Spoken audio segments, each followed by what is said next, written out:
नमस्कार। प्रस्तुत है मुंशी प्रेमचंद जी के द्वारा लिखी हुई कहानी नमक का दारोगा। दोस्तों, कहानी आजादी के पहले की है। नमक का नया नया विभाग बना था। इस विभाग में उस समय के हिसाब से ऊपरी कमाई बहुत ज्यादा थी, इसलिए हर एक व्यक्ति इस विभाग में काम करना चाहता था। इस विभाग में रहकर कोई व्यक्ति ईमानदार भी रह सकता है, यह अपने आप में एक अचरज की बात थी।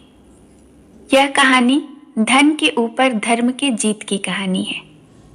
कहानी में मानव मूल्यों का आदर्श रूप दिखाया गया है और उसे सम्मानित भी किया गया है।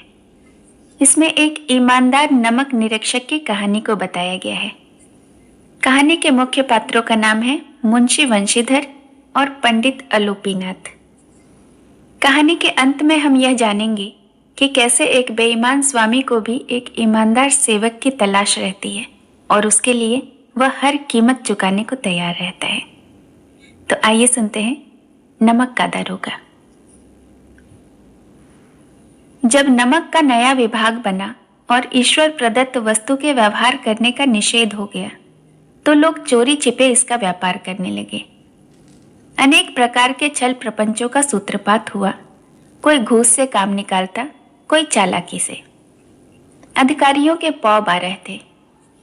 पटवारी गिरी का सर्व सम्मानित पद छोड़ छोड़ कर लोग इस विभाग की बरकंदाजी करते थे। इसके दारोगा पद के लिए तो वकीलों का भी जी ललचाता था। यह वह समय था जब अंग्रेजी शिक्षा और ईसाई मत को लोग एक ही वस्तु समझते थे। फारसी का प्राबल्य था। प्रेम की कथाएं और श्रृंगार रस के काव्य पढ़कर फारसीदा लोग सर्वोच्च पदों पर नियुक्त हो जाया करते थे। मुंशी वंशीधर भी जुलेखा की विरह कथा समाप्त करके और सीरी और फरहाद के प्रेम वृतांत को नल और नील की लड़ाई और अमेरिका के आविष्कार से भी अधिक महत्व की बातें समझते हुए रोजगार की खोज में निकले। उनके पिता एक अनुभवी पुरुष थे। समझाने लगे, बेटा, घर की दुर्दशा तो देख ही रहे हो। ऋण के बोझ के तले दबे हुए हैं। लड़कियां हैं कि वे घास फूस की तरह बढ़ती ही चली जाती हैं। मैं कगारे पर का वृक्ष हो रहा हूं, न मालूम कब गिर पड़ूं। अब तुम ही घर के मालिक मुख्तार हो। नौकरी में ओहदे की ओर ध्यान मत देना, यह तो पीर का मजार है। निगाह चढ़ावे और चादर पर रखनी चाहिए। ऐसा काम ढूंढना जहां कुछ ऊपरी आय हो। मासिक वेतन तो पूर्णमासी का चांद है जो एक दिन दिखाई देता है और घटते घटते लुप्त हो जाता है। ऊपरी आय बहता हुआ स्रोत है जिससे सदैव प्यास बुझती रहती है। वेतन मनुष्य देता है, इसी से उसमें वृद्धि नहीं होती। ऊपरी आमदनी ईश्वर देता है, इसी से उसमें बरकत होती है। तुम तो स्वयं विद्वान हो, मैं तुम्हें क्या समझाऊं। इस विषय में विवेक की बड़ी आवश्यकता है। मनुष्य को देखो, उसके आवश्यकता को देखो और अवसर को देखो। उसके उपरांत जो उचित समझे करो। गरज वाले आदमी के साथ कठोरता करने में लाभ ही लाभ है, लेकिन बेगरज को दांव पर पाना जरा कठिन है। इन बातों को निगाह में बांध लो, यह मेरी जन्म भर की कमाई है। इस उपदेश के बाद पिताजी ने आशीर्वाद दिया। वंशीधर आज्ञाकारी पुत्र थे। ये बातें ध्यान से सुनी और तब घर से चल खड़े हुए। इस विस्तृत संसार में उनके लिए धैर्य अपना मित्र, बुद्धि अपनी पथ प्रदर्शक और आत्मावलंबन ही अपना सहायक था। लेकिन अच्छे शकुन से चले थे। जाते ही जाते नमक विभाग में दारोगा के पद पर प्रतिष्ठित हो गए। वेतन अच्छा और ऊपरी आय का तो ठिकाना ही न था।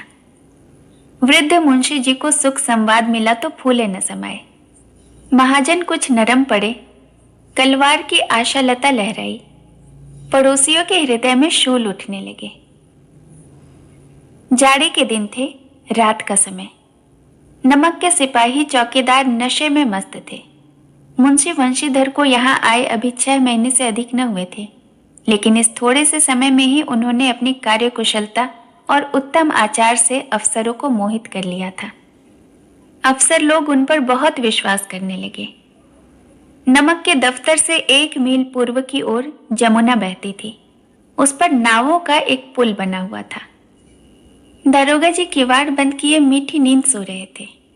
अचानक आंख खुली तो नदी के प्रवाह की जगह गाड़ियों की गड़गड़ाहट और मल्लाहों का कोलाहल सुनाई दिया। उठ बैठे। इतनी रात के गाड़ियां क्यों नदी पार की जाती हैं? अवश्य कुछ न कुछ गोलमाल है। तर्क ने भ्रम को पुष्ट कर दिया। वर्दी पहनी, तमंचा जेब में रखा और बात की बात में घोड़ा बढ़ाए हुए पुल पर आ पहुंचे। गाड़ियों की एक लंबी कतार पुल के पार जाती देखी। डांट कर पूछा, किसकी गाड़ियां हैं? थोड़ी देर तक सन्नाटा रहा। आदमियों में कुछ कानाफूसी हुई। तब आगे वाले ने कहा, पंडित अलोपीदीन की। कौन पंडित अलोपीदीन? दातागंज के। मुंशी वंशीधर चौंके। पंडित अलोपीदीन इस इलाके के सबसे प्रतिष्ठित जमींदार थे। लाखों रुपए का लेन देन करते थे। इधर छोटे से बड़े कौन ऐसे थे जो उनके ऋणी न हो। व्यापार भी बड़ा लंबा चौड़ा था। बड़े चलते पुर्जे आदमी थे। अंग्रेज अफसर उनके इलाके में शिकार खेलने आते और उनके मेहमान होते। 12 मास सदा व्रत चलता था। मुंशी ने पूछा, गाड़ियां कहाँ जाएंगी? उत्तर मिला, कानपुर। लेकिन इस प्रश्न पर कि इनमें क्या है, सन्नाटा छा गया। दारोगा साहब का संदेह और भी बढ़ा। कुछ देर तक उत्तर की बाट देखकर वह जोर से बोले, क्या तुम सब गूंगे हो गए हो? हम पूछते हैं इनमें क्या लदा है? जब इस बार भी कोई उत्तर न मिला तो उन्होंने घोड़े को एक गाड़ी से मिलाकर बोरे को टटोला। भ्रम दूर हो गया। यह नमक के ढेले थे। पंडित अलोपीदीन अपने सजीले रथ पर सवार कुछ सोते कुछ जागते चले आते थे। अचानक कई गाड़ीवानों ने घबराए हुए आकर उन्हें जगाया और बोले, महाराज, दारोगा जी ने गाड़ियां रोक दी हैं और घाट पर खड़े आपको बुलाते हैं। पंडित अलोपीदीन का लक्ष्मी पर अखंड विश्वास था। वह कहा करते थे, संसार का तो कहना ही क्या, स्वर्ग में भी लक्ष्मी ही राज करती हैं। उनका यह कहना यथार्थ ही था। न्याय और नीति सब लक्ष्मी के ही खिलौने हैं। इन्हें वह जैसे चाहती हैं न चाहती हैं। लेटे ही लेटे गर्व से बोले, चलो हम आते हैं। यह कहकर पंडित जी ने बड़ी निश्चिंतता से पान के बीड़े लगाकर खाए। फिर लिहाफ ओढ़े हुए दरोगा के पास आकर बोले, बाबूजी आशीर्वाद, कहिए हमसे ऐसा कौन सा अपराध हो गया कि गाड़ियां रोक दी गई? हम ब्राह्मणों पर तो आपकी कृपा दृष्टि रहनी चाहिए। वंशीधर रुखाई से बोले, सरकारी हुक्म। पंडित अलोपीदीन ने हंसकर कहा, हम सरकारी हुक्म को नहीं जानते और न सरकार को। हमारे सरकार तो आप ही हैं। हमारा और आपका तो घर का मामला है। हम कभी आपसे बाहर हो सकते हैं? आपने व्यर्थ कष्ट उठाया। यह हो ही नहीं सकता कि इधर से जाएं और इस घाट के देवता को भेंट न चढ़ावें। मैं तो आपकी सेवा में स्वयं ही आ रहा था। वंशीधर पर ऐश्वर्य की मोहिनी का कुछ प्रभाव न पड़ा। ईमानदारी की नई उमंग थी। कड़क कर बोले, हम उन नमक हरामों में से नहीं हैं जो कौड़ियों पर अपना ईमान बेचते फिरते हैं। आप इस समय हिरासत में हैं। आपको कायदे के अनुसार चालान होगा। बस मुझे अधिक बातों की फुर्सत नहीं है। जमादार बदलू सिंह, तुम इन्हें हिरासत में ले लो, मैं हुक्म देता हूं। पंडित अलोपीदीन स्तंभित हो गए। गाड़ीवानों में हलचल मच गई। पंडित जी के जीवन में कदाचित यह पहला ही अवसर था कि पंडित जी को ऐसी कठोर बातें सुननी पड़ी। बदलू सिंह आगे बढ़ा, किंतु रौब के मारे यह साहस न हुआ कि उनका हाथ पकड़ सके। पंडित जी ने धर्म को धन का ऐसा निरादर करते कभी न देखा था। विचार आया कि यह अभी उद्दंड लड़का है, माया मोह के जाल में अभी नहीं पड़ा है, अल्हड़ है, झिझकता है। बहुत दीन भाव से बोले, बाबू साहब ऐसा न कीजिए, हम मिट जाएंगे, इज्जत धूल में मिल जाएगी। हमारा अपमान करने से आपके हाथ क्या आएगा? हम किसी तरह आपसे बाहर थोड़े ही हैं। वंशीधर ने कठोर स्वर में कहा, हम ऐसी बातें नहीं सुनना चाहते। अलोपीदीन ने जिस सहारे को चट्टान समझ रखा था वह पैरों के नीचे से खिसकता हुआ मालूम हुआ। स्वाभिमान और धन ऐश्वर्य की कड़ी चोट लगी। किंतु अभी तक धन की सांख्यिक शक्ति का पूरा भरोसा था। अपने मुख्तार से बोले, लाला जी, 1000 के नोट बाबू साहब की भेंट करो, आप इस समय भूखे सिंह हो रहे हैं। वंशीधर ने गर्म होकर कहा, 1000 नहीं, 1,00,000 भी मुझे सच्चे मार्ग से नहीं हटा सकते। धर्म की इस बुद्धिहीन दृढ़ता और देव दुर्लभ त्याग पर मन बहुत झुंझलाया। अब दोनों शक्तियों में संग्राम होने लगा। धन ने उछल उछल कर आक्रमण करने शुरू किए। 1 से 5, 5 से 10, 10 से 15 और 15 से 20,000 तक की नौबत पहुंची। किंतु धर्म अलौकिक वीरता के साथ बहुसंख्यक सेना के सम्मुख अकेला पर्वत की भांति अटल अविचलित खड़ा था। अलोपीदीन निराश होकर बोले, अब इससे अधिक मेरा साहस नहीं, आगे आपको अधिकार है। वंशीधर ने अपने जमादार को ललकारा। बबलू सिंह मन में दारोगा जी को गालियां देता हुआ पंडित अलोपीदीन की ओर बढ़ा। पंडित जी घबराकर 2-3 कदम पीछे हट गए। अत्यंत दीनता के साथ बोले, बाबू साहब, ईश्वर के लिए मुझ पर दया कीजिए, मैं 25,000 तक निपटारा करने को तैयार हूं। असंभव बात है। 30,000 पर? किसी तरह भी संभव नहीं। क्या 40,000 पर भी नहीं? 40,000 नहीं, 40,00,000 पर भी असंभव है। बदलू सिंह, इस आदमी को अभी हिरासत में ले लो, अब मैं एक शब्द भी नहीं सुनना चाहता। धर्म ने धन को पैरों तले कुचल डाला।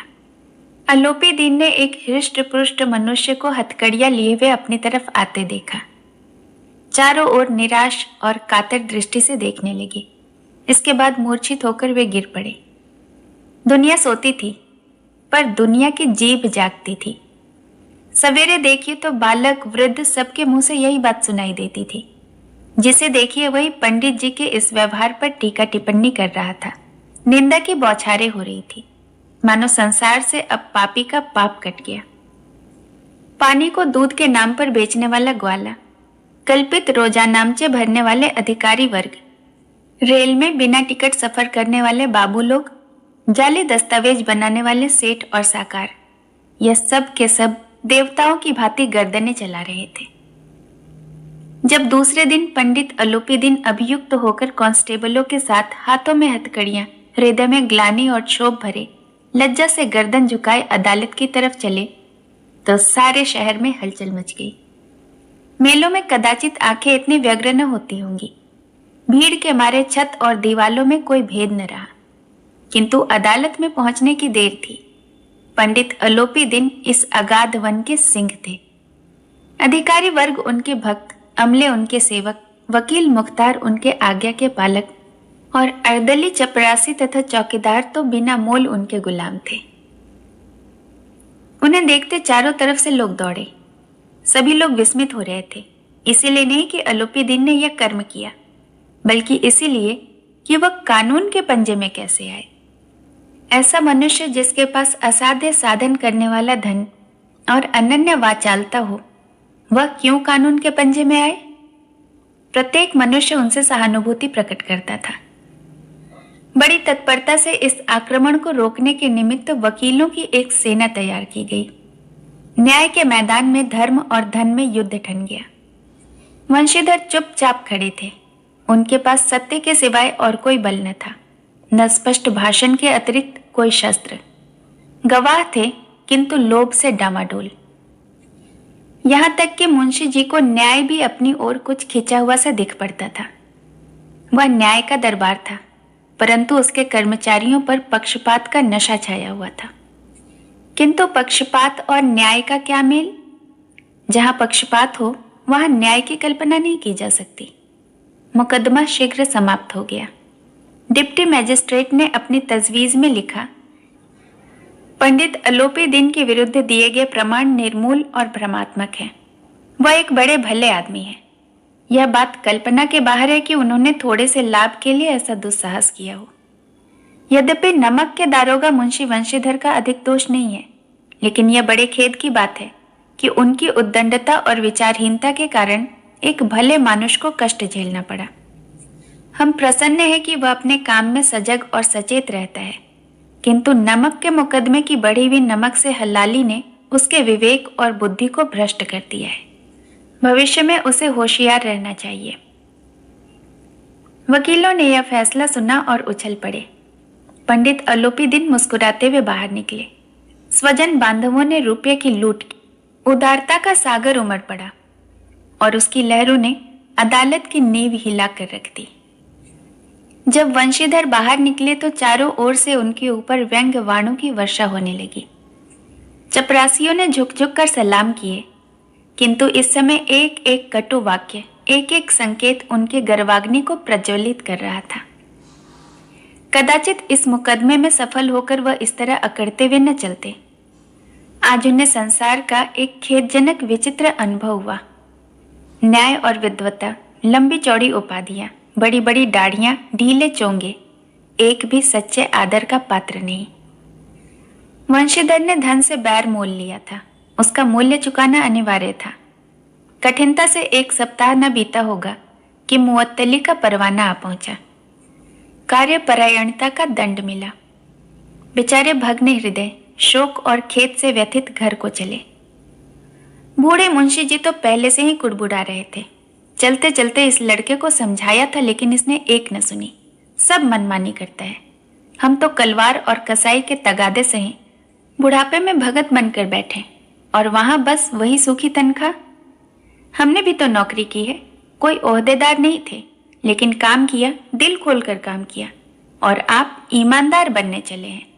घर में चाहे अंधेरा हो, मस्जिद में दिया अवश्य जलाएंगे। खेद ऐसे समझ पर पढ़ना लिखना सब अकारत हो गया। थोड़े ही दिनों बाद जब मुंशी वंशीधर इस दुर्व्यवस्था में घर पहुंचे और बूढ़े पिताजी ने समाचार सुना तो सिर पीट लिया। बोले, जी चाहता है कि तुम्हारा और अपना सिर फोड़ डालूं। बहुत देर तक पछता पछता कर हाथ मलते रहे। क्रोध में कुछ कठोर बातें भी कही, और यदि वंशीधर वहां से न टल जाता तो अवश्य ही यह क्रोध विकट रूप धारण कर लेता। वृद्ध माता को भी दुख हुआ। जगन्नाथ और रामेश्वर यात्रा की कामनाएं मिट्टी में मिल गईं। पत्नी ने कई दिनों तक सीधे मुंह बात नहीं की। इसी प्रकार 1 सप्ताह बीत गया। संध्या का समय था। बूढ़े मुंशी जी बैठे बैठे राम नाम की माला जप रहे थे। इसी समय उनके द्वार पर सजा हुआ रथ आकर रुका। हरे और गुलाबी पर्दे, पछैया बैलों की जोड़ी, उनके गर्दन में नीले धागे, सींग पीतल से जड़े हुए। कई नौकर लाठियां कंधों पर रखे साथ थे। मुंशी जी अगवानी करने को दौड़े तो देखा पंडित अलोपीदीन है। झुककर दंडवत की और लल्लो चप्पो की बातें करने लगे। हमारा भाग्य उदय हुआ जो आपके चरण इस द्वार पर आए। आप हमारे पूज्य देवता हैं। आपको कौन सा मुंह दिखावें, मुंह में तो कालिख लगी हुई है। किंतु क्या करें, लड़का अभागा कपूत है, नहीं तो आपसे क्यों मुंह छिपाना पड़ता। ईश्वर ने संतान रखे पर ऐसी संतान न दे। अलोपीदीन ने कहा, नहीं भाई साहब, ऐसा न कहिए। मुंशी जी ने चकित होकर कहा, ऐसी संतान को और क्या कहूं। अलोपीदीन ने वात्सल्यपूर्ण स्वर में कहा, कुल तिलक और पुरखों की कीर्ति उज्जवल करने वाले संसार में ऐसे कितने धर्मपरायण मनुष्य हैं जो धर्म पर अपना सब कुछ अर्पण कर सकें। पंडित अलोपीदीन ने वंशीधर से कहा, दारोगा जी देखिए, इसे खुशामद न समझिए। खुशामद करने के लिए मुझे इतना कष्ट उठाने की जरूरत न थी। उस रात को आपने अपने अधिकार बल से मुझे अपनी हिरासत में ले लिया, किंतु आज मैं स्वेच्छा से आपकी हिरासत में आया हूं। मैंने हजारों रईस और अमीर देखे हैं, हजारों उच्च पदाधिकारियों से काम पड़ा, किंतु परास्त किया तो आपने। मैंने सबको अपना और अपने धन का गुलाम बनाकर छोड़ दिया। मुझे आज्ञा दीजिए कि आपसे कुछ विनय करूं। वंशीधर ने अलोपीदीन को देखा और उठकर सत्कार किया, किंतु स्वाभिमान सहित। समझ गए कि यह महाशय मुझे लज्जित करने और जलाने आए हैं। क्षमा प्रार्थना की चेष्टा नहीं की, वरन उन्हें अपने पिता की ठकुर सुहाती की बात असहाय सी प्रतीत हुई। पर पंडित जी की बातें सुनी तो मन का मैल मिट गया। पंडित जी की ओर उड़ती दृष्टि से देखा, सद्भाव झलक रहा था। गर्व ने अब लज्जा के सामने सिर झुका दिया। शर्माते हुए बोले, यह आपकी उदारता है जो आप ऐसा कहते हैं। मुझसे जो कुछ अभिनय हुई है उसे क्षमा कीजिए। मैं धर्म की बेड़ी में जकड़ा हुआ था, नहीं तो वैसे आपका दास ही हूं। जो आज्ञा होगी वह सिर माथे पर। अलूपीदीन ने विनीत भाव से कहा, नदी तट पर आपने मेरी प्रार्थना नहीं स्वीकार की, किंतु आज स्वीकार करनी पड़ेगी। वंशीधर बोले, मैं किस योग्य हूं, किंतु जो कुछ सेवा मुझसे हो सकती है उसमें त्रुटि न होगी। अलूपीदीन ने एक स्टैंप लगा हुआ पत्र निकाला और उसे वंशीधर के सामने रखकर बोले, इस पद को स्वीकार कीजिए और अपने हस्ताक्षर कर दीजिए। मैं ब्राह्मण हूं, जब तक सवाल पूरा न कीजिएगा द्वार से न हटूंगा। मुंशी वंशीधर ने उस कागज को पढ़ा तो कृतज्ञता से आंखों में आंसू भर आए। पंडित अलूपीदीन ने उनको अपनी सारी जायदाद का स्थायी मैनेजर नियत किया था। 6,000 वार्षिक वेतन के अतिरिक्त रोजाना खर्च अलग, सवारी के लिए घोड़ा, रहने को बंगला, नौकर चाकर मुफ्त। कंपित स्वर में बोले, पंडित जी, मुझ में इतना सामर्थ्य नहीं कि आपकी उदारता की प्रशंसा कर सकूं, किंतु ऐसे उच्च पद के योग्य मैं नहीं हूं। अलूपीदीन हंसकर बोले, मुझे इस समय एक अयोग्य मनुष्य की ही जरूरत है। वंशीधर ने गंभीर भाव से कहा, यूं मैं आपका दास हूं। आप जैसे कीर्तिवान सज्जन पुरुष की सेवा करना मेरे लिए सौभाग्य की बात है, किंतु मुझ में न विद्या है न बुद्धि, न वह स्वभाव जो इन त्रुटियों की पूर्ति कर देता है। ऐसे महान कार्य के लिए एक बड़े मर्मज्ञ और अनुभवी व्यक्ति की जरूरत है। अलूपीदीन ने कलमदान से कलम निकाली और उसे वंशीधर के हाथों में देकर बोले, न मुझे विद्वता की चाह है, न अनुभव की, न मर्मज्ञता की, न ही कार्यकुशलता की। इन गुणों के महत्व को खूब पा चुका हूं। अब सौभाग्य और सुअवसर ने मुझे वह मोती दिया है जिसके सामने योग्यता और विद्वता की चमक फीकी पड़ जाती है। यह कलम लीजिए, अधिक सोच विचार न कीजिए, दस्तखत कर दीजिए। परमात्मा से यही प्रार्थना है कि वह आपको सदैव वही नदी किनारे वाला बेमुरव्वत, उद्दंड, कठोर परंतु धर्मनिष्ठ दारोगा बनाए रखे। वंशीधर की आंखें डबडबा आई। हृदय के संकुचित पात्र में इतना एहसान न समा सका। एक बार फिर पंडित जी की ओर भक्ति और श्रद्धा की दृष्टि से देखा और कांपते हुए हाथ से मैनेजरी के कागज पर हस्ताक्षर कर दिए। अलूपीदीन ने प्रफुल्लित होकर उन्हें गले से लगा लिया। कहानी सुनने के लिए बहुत बहुत धन्यवाद। दोस्तों, ये कहानी हमें अपने कर्मों के फल के महत्व को समझाती है। अच्छे कर्मों का फल हमेशा अच्छा ही होता है। इसके साथ ही साथ यह कहानी अधर्म पर धर्म और असत्य पर सत्य की जीत को भी दर्शाती है। भले ही इंसान कितना भी बुरा काम क्यों न करे, लेकिन उसे भी अच्छाई ही पसंद आती है। खुद कितने ही भ्रष्ट, कितने ही बेईमान क्यों न हो, लेकिन उन्हें अपने कर्मचारी और सेवक हमेशा ईमानदार ही चाहिए। कहानी खत्म करने के पहले एक सवाल करना चाहूंगी। वो ईमानदारी जिसकी कि हम दूसरों से उम्मीद करते हैं, क्या दूसरे हमसे उस ईमानदारी की उम्मीद नहीं रखते? जवाब मुझे कमेंट बॉक्स में जरूर बताइए। इस कहानी को अपना कीमती समय देने के लिए आपका बहुत बहुत धन्यवाद। जल्दी मिलती हूँ एक नई कहानी के साथ। नमस्कार।